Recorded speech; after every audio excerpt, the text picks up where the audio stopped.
Locked and loaded, off and running Thursday afternoon here at beautiful Gulfstream Park. Hallandale Beach, the sun is out, and glad to have you with us, everybody. Jason Blewett, Keisha Courtney joining you, and everybody from our paddock studios as we start another 4-day racing week during a week here at Gulfstream Park, where there is just a lot going on nationally. Yes, there is. We're going to see the return of Arrogate out in California at Del Mar, of course, our Pegasus World Cup winner, and then the opening day of Saratoga tomorrow. So, well, lots will be happening around the country, but lots of good racing and competitive racing still right here at Gulfstream Park. Fast and firm on this Thursday afternoon, as again we kick off a 4-day racing week a little after 1:15 p.m. Weather's just perfect here in South Florida for thoroughbred racing, and we do get back to business with a few orders to go over before Acacia and I dive into this 10-race card. Up first, little Friday Beat the Expert. I watched Acacia hit the mat a couple weeks ago. One person beat Ronnie last week. We only had to give out one polo, so I'll try my luck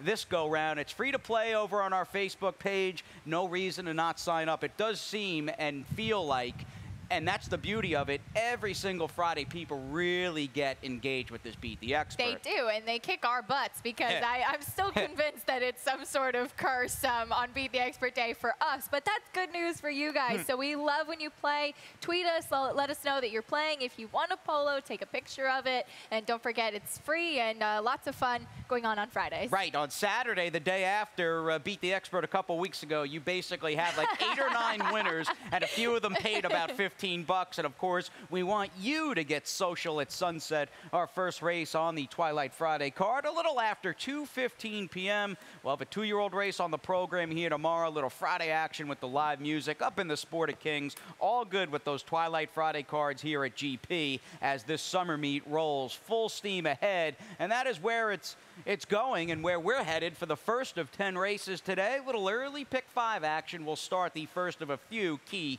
multi-race wagers. And just a 50-cent wager starts in the first race. Do note our super high 5 starts in the 3rd race today. That's any race with 7 or more betting interests. And then Jason, that Rainbow 6 carryover really starting to get interesting. $250,000 plus. $250,000 plus. It should be over $300,000 today, given the full fields and the quality here at Gulfstream Park. So make sure you get those wagers in. Acacia will be giving out a Rainbow 6 ticket a bit later on in this edition of Gulfstream today. And then, of course, it all builds into the opening leg of the late pick 5, which gets underway in race number 6. I'll be having a ticket coming your way momentarily, but for now, let's start the action and, of course, look at what you're doing in the early pick 5. Well, the early pick 5, I think it all centers around Pink Mama. Do you single her in the 2nd race, or do you try to beat her and try to find some value? I tried to keep my ticket not too expensive, so I thought Pink Mama, even though she is getting onto the turf today after winning 6 in a row, one of those was on the turf at Tampa, and it was pretty darn impressive, so I will single her. And that's mainly because I really wanted to spread in the 4th race. Those $16,000 claimers, we say it again and again, these are the heart and soul horses of Gulfstream, and they always show up, so using some coverage in there. So, and those are the 2 races that really, I think, are the keys to the early pick 5, $36 for me. All right, and you'll wrap it up with a pair of horses who do have experience. 5 firsters, 3 with prior seasoning in today's 5th race, which will start the Rainbow 6 in the first of 2 back-to-back 2-year-old races on the program, 2-year-old maiden races that look like they have the potential to be pretty live. Now, we start things out. You've got some royalty here in the first race. We've got Valiant Princess. We've got Queen of Swag on the outside. You and I both have Queen of Swag 2nd. It encourages me and certainly piques my interest to an extent that Gaff Leone stays aboard this runner, considering he rode this JP's Gusto filly first time out in the 7 Queen of Swag. She didn't get bet. She didn't run all that well. It wasn't a horrible effort, relatively speaking. Fact that he's aboard certainly made me give her a look. Ultimately, like you, I didn't pick her on top, though. I totally agree with you. And in her debut, actually, she was kind of off a little bit slow, and 2 long shots set the pace far ahead. And the favorite ended up closing to win in there, Dancing Queenie, who won by 8. She'll be an interesting one to look at a little bit later on. But Queen of Swag, I thought it actually was an okay debut race, and sometimes Tyler does ride for running spats, and usually when he does, they are a little bit more on the live side. I landed on a bit of a question here. She's actually taking a lot of early money, the 5 Grace B, who's had the slop and the turf so far in her debut, so she'll be on the fast main track for the first time.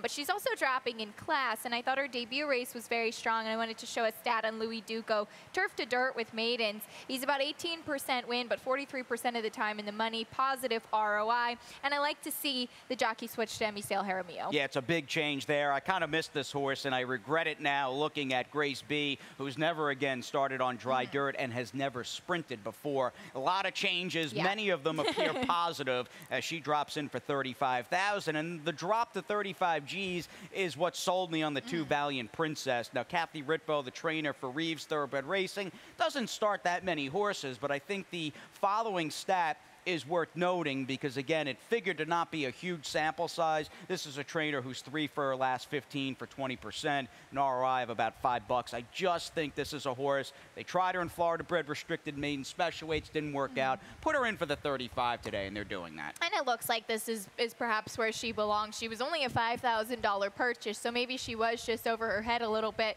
with those maiden specials. Actually, one of her stronger races, it seemed to be on the slot, but she's run against some really tough competition. And 3 of the 6, including our top picks, in the opener by Loada Zanamo today. Well Pretty represented. Cool. And a little oddity. I always like nuggets like that. I know you're a fan of those as well. And speaking of oddities and curiosities, you've really got a unique situation here in the second race as we bounce over to the turf. A few scratches. That leaves us with the field of 6 in the opener and a half a dozen runners in the back half of the early double in this 3-and-up filly mare 5 furlong turf race. And you're really looking at one cool racehorse in Pink Mama, who's just been an unbelievable claim, an unbelievable story, and we'll learn a bit more about her and where she stands at the conclusion of today's second race. Can she take that solid form of hers in which she's looking for 7 straight wins? Can she transfer it to the turf? Now, we will go back. We won't show you her last race here at GP on the dirt. I think it's worth noting, and I know you agree, showing her race on the Tampa Bay turf. We've got her highlighted. She's the number 6 horse back on April 8th, and this was not a case of her, say, making the lead in a short field and just wiring a group on the Tampa Bay turf. Her grass race, she pulled a very, very taxing, tough to win trip, and it didn't matter. She just catapults here on the far turn and is once again dominant for trainer Jerry Bennett. She really did. I mean, she's won her last 6 races, which is impressive, but she's won her last 6 races all by open lengths, and she did that on the turf as well. As you said, it was not an easy trip for her. She's in the black silks there, and pedigree-wise, her dam was 0 for 11 on turf, actually, but she's wide here. She and managed to just pull away from the rest of the field. Now, there are pluses and minuses. I think that she, as far as any stat goes, seems to be the exception to the rule. She won on the Tampa turf as well. Looking all the way back, her races on the Gulfstream turf actually were deceptively good. They weren't bad at all. But Gerald Bennett, since we started this meet on July 1st, he is actually 0 for 18 so far. Again, Pink Mama seems to be the exception of the rule. If there's anybody that can get him off the duck, it looks like this would be the one to do it. Now, as far as potential rivals, you've got 3 consecutive in the middle of the pack, 10-time winners from Scuba Sue, Pink Mama, out to the 6th Kingston Terrace. Scuba Sue and Kingston Terrace have danced a lot of dances. They know what it takes to win at this specialized 5/8 distance on the turf. I think they will both run pretty well, and if for whatever reason Pink Mama doesn't bring her A game, they're the likely upsetters. You like a turnback here, and a turnback who's an overachieving type who's pretty good. That's Artemisa from the Row. She is. She's turning back in distance, and I think that that's obviously the biggest question for her, but she is a 2-time winner at the distance, so there is a little bit of backlash there to work for. She's been running against tough horses as well, and even trying stakes competition. All right, on to race number 3, back on the dirt. As we stretch out, we go the mile on the main track with this 2 lifetime 3-and-up filly mare 6250 claimer, in which my my opinion, wasn't really on the strong side. I think even for like early pick 5 purposes, you use whoever you like, whoever you can afford, and hopefully you get through the race. And I just didn't have anything super smart to say in the third, other than my top selection. And Acacia and I both clearly like the 1 and 6 to run 1-2 in this race in an exacta box. I'm going to just take the one flying dude out of respect for the connections. Rider change back to Jaramillo for a trainer in Victor Barboza Jr., who's 5 for his last 21 here at Gulfstream Park, and overall has excellent numbers bringing horses turf to dirt. And I'm just going to say she's improved a lot since her 2 dirt races, and only 2 dirt races so long ago. And she certainly could have. She's absolutely one to respect. I think the big 2 are from the Rail Flying Dude and the 6 Mighty Mini, who's been on the dirt but stretching out in distance and getting a drop in class. We have a stat on Gerald Bennett going from sprint to route, low-level claimers on the dirt. He's 19% win, 53% of the time in the money, slightly negative ROI, but some good percentages in here. So hopefully Gerald Bennett, and this one looking to be the main speed. Hopefully he'll have his own little double here with Pink Mama. Yes, very live in races 2 and 3 with the Wind Machine, Pink Mama, potentially kicking off a logical kind of double, and maybe that's the biggest feather in the cap at going in to the third is Mighty Meanie. Looks to be lone speed if she can go the mile today in race number 3. We alternate again, turf to dirt and vice versa as we get back on the grass for the first half of this card. The 4th race at 3 and up, $16,000 claimer, and a nice crew of horses. We had a tough crew to start the card, and or you were talking about this race actually when you gave out your early pick 5, excuse me, and this is just a real sort of bread and butter hard-hitting division locally at Gulfstream Park, and some familiar foes are in the race, including a key rematch off a race here at the start of the month back on July the 1st. And there's really a trip to be looked at as we go back and show you a race that includes Telling Tony. The one you're really going to watch is the number 2 Britannia's Moat,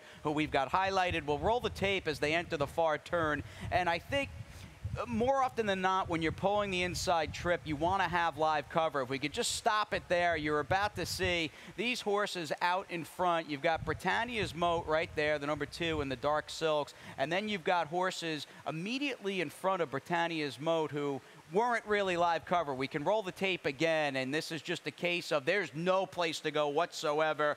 Miguel Vasquez had to hit the brakes a couple of different times, and you see Britannia's Moat not happy, throwing her head about. Finally, there's a seam, and she's able to kind of gain ground and put that stretch closing kick in along the rail. And all things considered, when you take into account she was stopped a couple of times at a pivotal point around the far turn, this was a more than respectable effort for the 7 Britannia's Moat, and he is just a major player, one of a few in today's 4th. I absolutely agree with you. It's actually my top selection off of that trip, so I was excited that you did decide to show that race, because I think that it almost looked to me like Britannia's Moat was kind of uncomfortable being behind horses, maybe wanted to be a little bit closer to the pace, but prior to the layoff we had seen him sit a little bit closer. Amisel Jaramillo going to be in the saddle today, and this was a horse, again, before the layoff in the summer and fall of last year was in excellent form. So he has some things to prove in here today, but I do think that you do have to respect that trip. And his handiness, if he's a little closer to the pace with Jaramillo, might serve him well, because I am concerned, and I think Abtal, my top selection, fits very snugly here for 16K. I mean, on his best, he legitimately can run with these horses, but he's more of a one-run, grinding sort of plotter who's going to need some help as far as the pace department and overall racing luck goes. You've got, metaphorically, the 5 perhaps showing the way, along with the outside runner, the 9, or one of the outside runners in Coulda, Woulda, Should, who's a great name for a horse. If fractions are honest here, and if Abtal has a relatively clean trip, I don't think there's any reason to believe he won't put in a run. And we don't think of trainer Gustavo Delgado Acacia as really a claiming outfit. He's done pretty well over the last 5 years, first off the claim at 8 for 34 for 24%. He really has, and he does spot horses well. Unfortunately, this past year has been a little bit dry for the barn just in general. I certainly do respect Abtal. He's an 8-year-old horse, easy horse to root for sure. Now, he did drop to the $10,000 level last time, but his race 2 starts back against this level, and a photo finish behind Amberjack was ultra impressive without much room to run. So if he is on his best today, as you said, and gets some pace, he certainly could be dangerous. And I'll pop the one horse that is Prince Vincenzo, who's claimed, or I should say was claimed once again. Now, we've had a number of horses, both on the dirt and turf, who have been claimed basically every time they run. I know Steve Caceres last weekend had a horse who was claimed, I think, 5 consecutive times, and Prince Vincenzo, a part of that popularity club. And this horse has got a chance, obviously, for a good post. He does, and he is 0 for 11 on the Gulfstream Park turf, so that is a negative, but he's been claimed in his last 4, actually reclaimed a couple times by Full Serpy, who seemed to certainly be a fan of him. I don't know about the win, given that record on the turf here, but he is just always right there. All right, Luis Luna tries his luck today with a popular son of exclusive quality. Speaking of popular, we're gripped each and every day by Rainbow Six Fever. We've got a ticket and a lot more, including back-to-back baby races on the other side of this quick timeout. At ExpressBet, we celebrate the champions that make horse racing great. That's why we provide more ways to bet from more places than ever. We've built an entire family of brands to give players more of the rewards they deserve, give bettors the information they need to win, and provide a community for horse bettors. Because the best way to support the champions of horse racing is to champion horse racing. ExpressBet, we are racing. Hey, South Florida, it's time to get social at sunset. This summer at Gulfstream Park, as the sun goes down, the scene heats up. Join us each week for Twilight Racing Fridays, a fusion of horse racing, food and drink specials, and live performances by local bands. Enter drawings and play horse racing bingo, your chance to win incredible prizes. Live racing begins at 2:15. Admission and parking are free. Visit GulfstreamPark.com for more details. Gulfstream Park, Twilight Racing Fridays. Get social at sunset.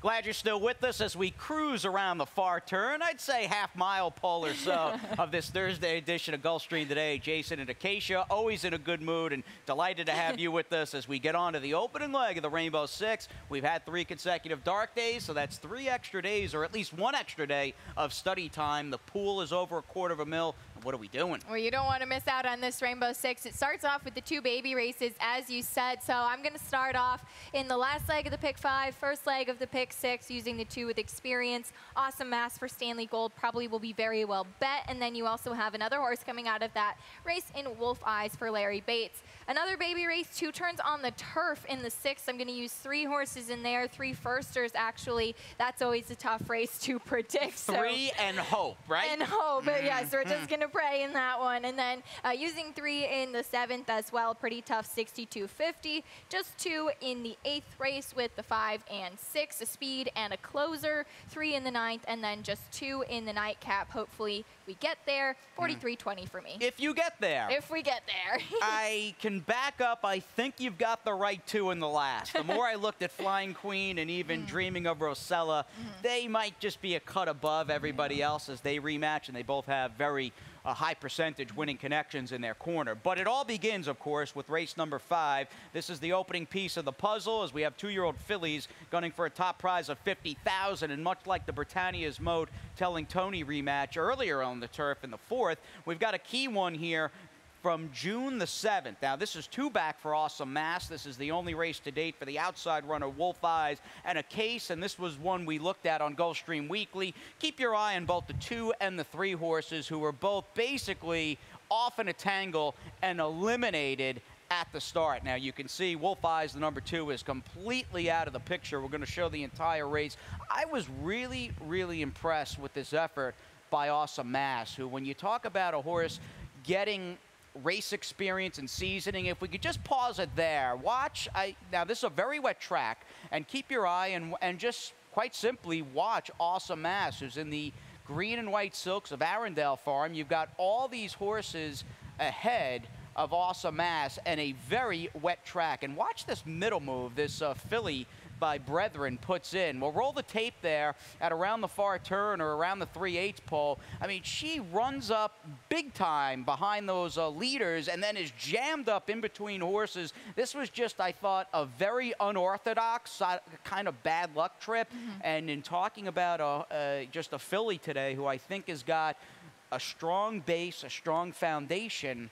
I think she's going to run gigantic, as we can pick up Wolf Eyes, by the way. If we can just pause it there, boys. Thank you very much. We've got Wolf Eyes, who, again, was badly eliminated at the break. She has gained and gotten herself at least into somewhat of contention here, approaching the 16th pole as they come down to the wire. And again, we'll roll it again as Awesome Mass is on the outside. Both of these fillies, as I completely ramble on, have big chances today, Acacia, in the 5th. I agree, and it was the perfect analysis of what happened in the race, because Awesome Mass did make that middle move. She kind of flattened a little bit as they got down to the wire, but she did move earlier. In her second start, which was on a fast track, she showed a lot more improved speed, which I think is really the key. Gets Lasix for the first time today. And Brethren, as a sire, has started to get rolling. We saw Tip Sheet win here, as well as Dunk, who was ultra impressive. So we'll certainly see Awesome Mass be a short price in here. I think you have to respect Wolf Eyes as well. But another interesting one, Tyler Gaffleone does land on the 3 airtime for Milt Wolfson.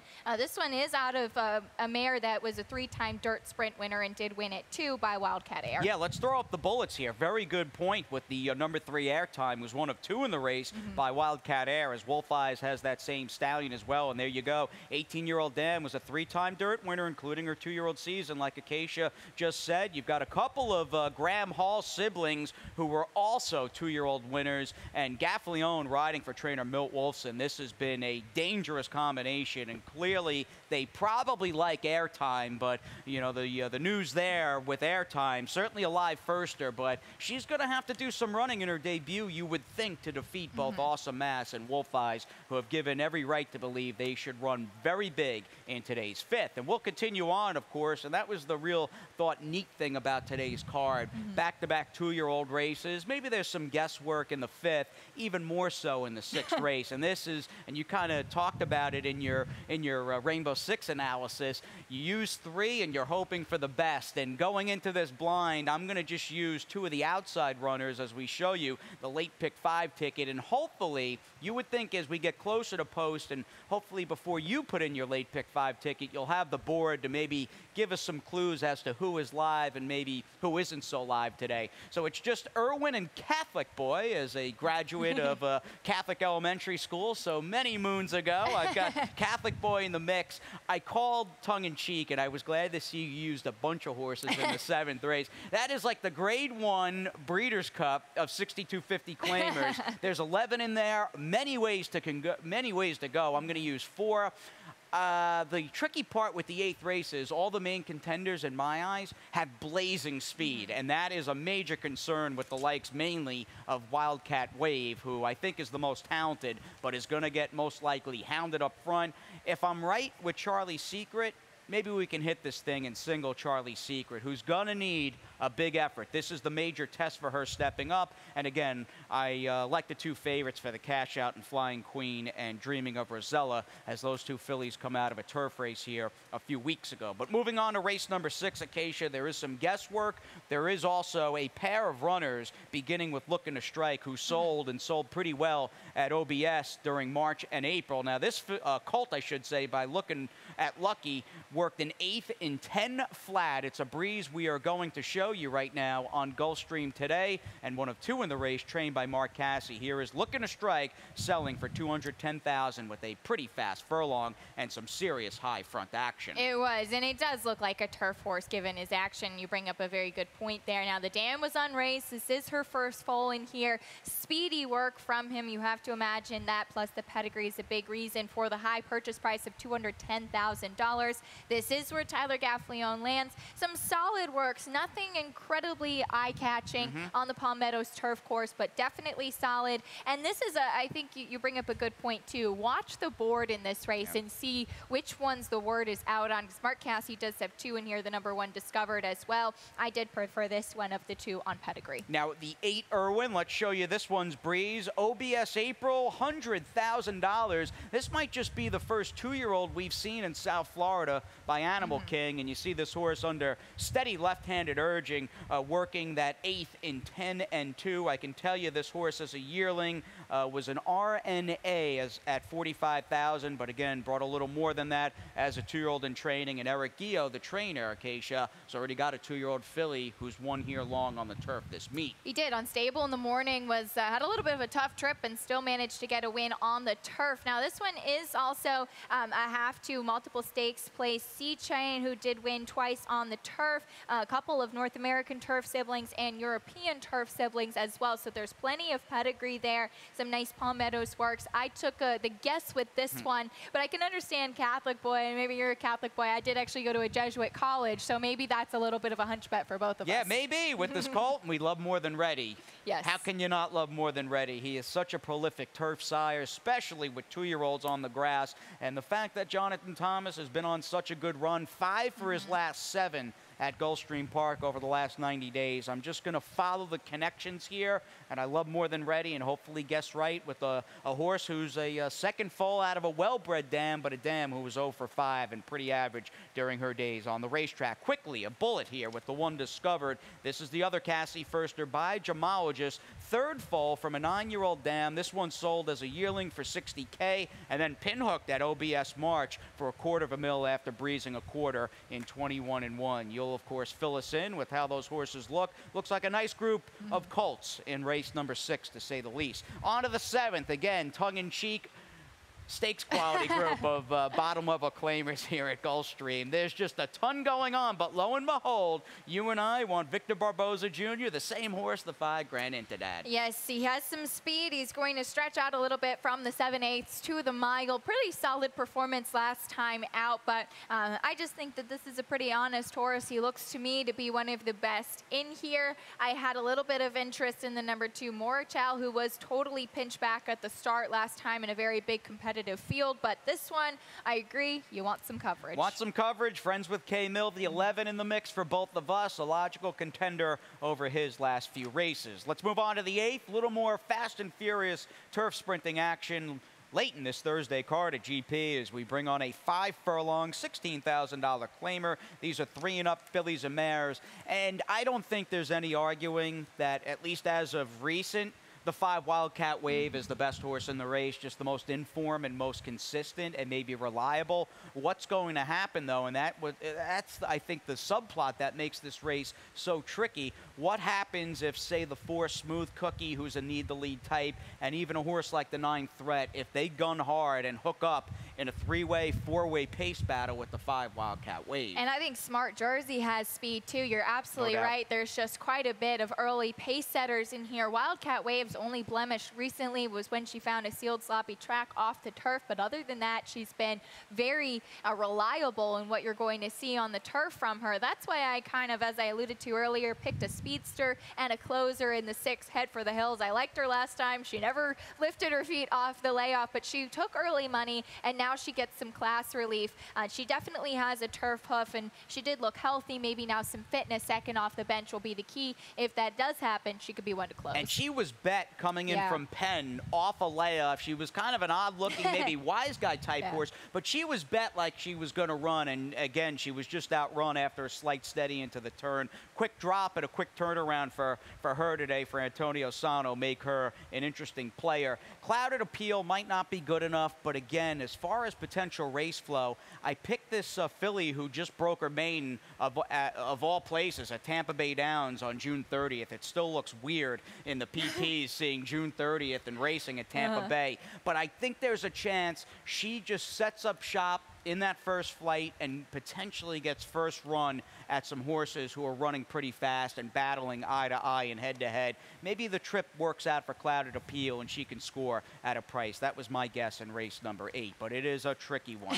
You would love if you're looking for a price, this looks like the one to do it. Yeah, she is. She's going to be a price, and you'd love in an alternate universe if Wildcat Wave was just lone speed. You would love She'd be like 4 to 5, and she'd be an anchor, but it doesn't look like she's going to pull a very friendly trip. Not to say she can't win. She's going to have to be very good today. We get back on the dirt late in the card as the fillies and mares take us home in the opening leg of the late double with this Florida bred other than allowance optional claimer. A couple of scratches have left us with a field of 5. Worth Avenue, tell me about her. We'll go back and look at a tough loss for her back on June the 10th. She was coming in off a 3-month layoff, and although she didn't win, she showed a little more of, I'd say, the talent and ability we saw way back when at the start of the championship meet, when she looked like she might be a really, really solid filly. She did. She won her first 2 races by open lengths and really backed up that Gulfstream Park West debut. The inside runner in here is True Motion, who just would not give in. Top 2, much the best in here, Worth Avenue on the outside.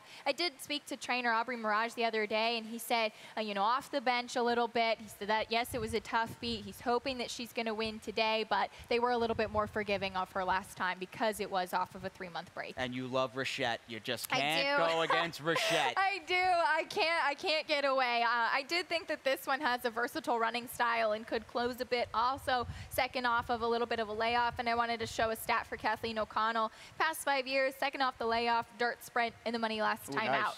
Good sample size and good numbers, too. 29% win and a 296 ROI. So looking at stats, I know stats are not everything. I'll be the first to admit that. And I mentioned this on our Gulfstream Weekly show. Charlie Secret for Mark Casse. Winners last time out in dirt sprints at Gulfstream. He is 0 for 14, which really did shock me. Yeah, this is a barn that just does good work. They train good horses. It's just one of the better outfits, more of a high-end designer outfit, if you will. You would expect most categories to be on the positive side. That does worry me a bit with Charlie's Secret, but if she can pair up victories, she's going to be a bigger price today than both Worth Avenue and Rochette, and I think she's got untapped potential. That's the way I'm looking at her. Dry dirt really seems to be what she wants. She gets it today. I know it's a big test, stepping up and facing much better, but she drowned. I mean, both of her wins, 3 back and even last time out, she destroyed who she was in against, so maybe she's as good as the likes of Rochette and Worth Avenue, and today you clearly think she's going to run well as well. I'm going to use her here and single her, like I said, in the late pick 5. I'm anxious to see what she can do. Yeah, this really will be the test for her, and that win last time was ultra impressive, so I'll be excited to see what she does. Yeah, there's no tag. She's up in class, and again, she gets a dry, fast track, which seems imperative. We wrap things up here, race number 10. The gals are in the spotlight, basically the final third of this Thursday card at Gulfstream. 5 furlongs for the fillies and mares and this 12-5 maiden claimer.